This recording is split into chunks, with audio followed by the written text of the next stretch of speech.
ইয়া আইয়ুহাল্লাযীনা আমানু তুবু ইলাল্লাহি তাওবাতান নাসুহা। আল্লাহ বলেন, ও ঈমানদারের দল, তোমরা খাঁটি মনে বিশুদ্ধভাবে যেভাবে তওবা করা দরকার সেভাবে তওবা করো। আল্লাহ তাবারাকা ওয়া তাআলা অন্যত্র ঘোষণা করেন, কুল ইয়া ইবাদি, হে নবী আপনি বলুন, ও আমার গোলাম, আমার বান্দা, আপনি আপনার সন্তানকে একটা জামা কিনে দিলেন, টাকা দিলেন, আপনি বলবেন না এটা আমার জামা, বলবেন এটা আমার ছেলের জামা। আপনি আপনার ছেলেকে একটা হুন্ডা কিনে দিলেন, বলবেন না এটা আমার হুন্ডা। কিনে দিলেন, আপনি বলতে পারবেন না যে এটা আমার। আপনি তো ঠিকই আপনার সন্তানকে বলবেন, এ হলো আমার সন্তান। সন্তানের ব্যবহৃত সব জিনিস সম্পত্তি আপনি দেওয়া সত্ত্বেও আপনি তো বলেন না আমার সম্পদ, কিন্তু আপনার সন্তানকে আপনি বলেন আমার কলিজার টুকরা, 7 রাজার ধন আমার সন্তান। আল্লাহ পাক আকাশ বানিয়েছেন, আল্লাহ তাআলা কোথাও বলেন নাই আমার আকাশ। আল্লাহ তাআলা জমিন সৃষ্টি করেছেন, আল্লাহ তাআলা কোথাও বলেন নাই আমার জমিন। আল্লাহ পাক সূর্য সৃষ্টি করেছেন, আল্লাহ পাক কখনো কোনো জায়গায় বলেন নাই আমার সূর্য। আল্লাহ তাআলা চন্দ্র সৃষ্টি করেছেন, গ্রহ নক্ষত্র, বিশ্ব ব্রহ্মাণ্ড, লঘুমণ্ডল, ভূমণ্ডল, সব কিছু আল্লাহ তাআলা বানাইলেন। আল্লাহ তো কোথাও বলেন নাই এই সব কিছু আমার, বরং আল্লাহ তাআলা মায়া দিয়া দয়া দিয়া আদর করে বললেন আমার গোলাম, আমার বান্দা, ইয়া ইবাদি, হে আমার বান্দা, আল্লাযীনা আসরাফু আলা আনফুসিহিম, তোমরা যারা নিজেরা জুলুম করেছ, নফসে আম্মারার ধোঁকায় পড়ে অন্যায় করে ফেলেছ, পাপ করে ফেলেছ, অপরাধ করে ফেলেছ, আল্লাহ বলেন তোমরা নিরাশ হয়ে যাও না, টেনশন করো না। কিসের তোমার টেনশন? তুমি তো অনেক অপরাধ করবে, গুনাহ করবে, তার একটা নির্দিষ্ট পরিমাণ আছে, কিন্তু আমি আল্লাহ, আমার তো কোনো ক্ষমার, আমার তো কোনো রহমতের, দয়ার কোনো পরিসীমা নাই, পরিমাণ নাই। অফুরন্ত দয়ার মালিক আল্লাহ তাবারাকা তাআলা ডাক দিয়া বলেন, ফাফিরু ইলাল্লাহ, ও আমার গোলাম তুমি কোথায় যাও? কোথায় তুমি দৌড়াদৌড়ি করছো, ছোটাছুটি করছো আমাকে ছেড়ে? কোথায় যাও? আমাকে কিভাবে তুমি ভুলে যাও? আল্লাহ বলেন আমাকে ছেড়ে কিভাবে তুমি যাও? এদিক সেদিক ঘোরাঘুরি করো, দৌড়াদৌড়ি করো, তুমি স্মরণ করো তুমি তো কিছুই ছিলে না। হাল আতা আলাল ইনসান হিনুম মিনাদ দাহরি লাম ইয়াকুন শাইআম মাযকুরা, মানুষের কি এমন একটা সময় অতিবাহিত হয় নাই যখন উল্লেখ করার মতো কোনো বস্তুই ছিল না? এক ফোঁটা গান্ধা পানির দ্বারা তুমি সৃষ্টি হয়েছ, তিল তিল করে মায়ের গর্ভে তোমাকে বানানো হয়েছে, সারা শরীরটা তোমাকে বানানো হয়েছে, দেহটা বানানো হয়েছে, ফেরেশতারা বানিয়েছে। আমি এই কপাল, এই চেহারা ফেরেশতাদেরকে বললাম, লক্ষ্য করে বললাম, আল্লাহ বলেন ও ফেরেশতারা রে, আমার গোলামের, আমার বান্দার সব কিছু তোমরা বানাবে। এই চেহারাটা শুধুমাত্র কেবলমাত্র আমার কুদরতি নিজ হাতে বানাবো। কারণ অতি মায়া মমতা দিয়া অতি মহব্বত করে আদর করে আমি মানুষ সৃষ্টি করেছি। এই চেহারাটা আমি আমার কুদরতি নিজ হাতে বানাবো। এই কপালটা শুধুমাত্র কেবলমাত্র একমাত্র আমার কুদরতি পায়ে সিজদা করবে, এই জন্যই আমি আমার গোলামকে বানাইলাম। এটাই উল্লেখ করে আল্লাহ বলেন, ও মানুষ, তুমি যখন গুনাহ করো, মনে রাখবে মানুষ যখন গুনাহ করে পিছন দিক থেকে আফসোস করে আল্লাহ তাআলা ডাক দিয়া বলেন, ইয়া আইয়ুহাল ইনসান মা গররাকা বিরব্বিকাল কারীম।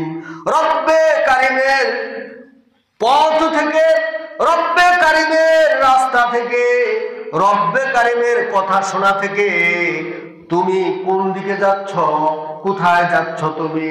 আল্লাহ তাআলা কত দরদ মাখা, কত সুন্দর আওয়াজ। আল্লাহ বলেন, আমার বান্দা, আমার গোলাম, তুমি কোথায় যাও? আমাকে ছেড়ে তুমি যাও না। গুনাহ করে ফেলেছো, অন্যায় করে ফেলেছো, টেনশন করো না। লা তাকনাতু মির রাহমাতিল্লাহ, আমার রহমত থেকে নিরাশ হয়ে যায়ও না। ইন্নাল্লাহা ইয়াগফিরুদ যুনুবা জামিআ, নিশ্চয়ই আমি আল্লাহ তোমাদের জীবনের সব গুনাহ ক্ষমা করে দিব। ইন্নাহু হুয়াল গফুরুর রহিম, কারণ আল্লাহ তাআলা তিনি অফুরন্ত দয়ার মালিক, অফুরন্ত ক্ষমার মালিক আল্লাহ। হযরত মূসা আলাইহিস সালামের যুগে ৭০,০০০ উম্মত, হযরত মূসা আলাইহিস সালামের ৭০,০০০ উম্মত পয়গম্বর মূসা আলাইহিস সালামকে বললেন, আল্লাহ নবী গো, বৃষ্টি হচ্ছে না, খরায় আমরা নানান অশান্তিতে আছি, বৃষ্টি নাই, ফসল হচ্ছে না, আল্লাহর কাছে একটু কান্নাকাটি করুন, আবেদন নিবেদন করুন, আল্লাহ তাআলা যেন আমাদেরকে বৃষ্টির ব্যবস্থা করে দেন। বিশাল বড় মাঠ, সেখানে ৭০,০০০ উম্মত নিয়ে আল্লাহর পয়গম্বর মূসা আলাইহিস সালাম প্রথম দিন নামাজ আদায় করে আল্লাহর কাছে কান্নাকাটি করলেন, দোয়া কবুল হলো না। দ্বিতীয় দিন আবারও সেই ৭০,০০০ উম্মত নিয়ে মুনাজাত করলেন, নামাজ আদায় করে মুনাজাত করলেন, সেদিনও দোয়া কবুল হলো না, বৃষ্টি হলো না।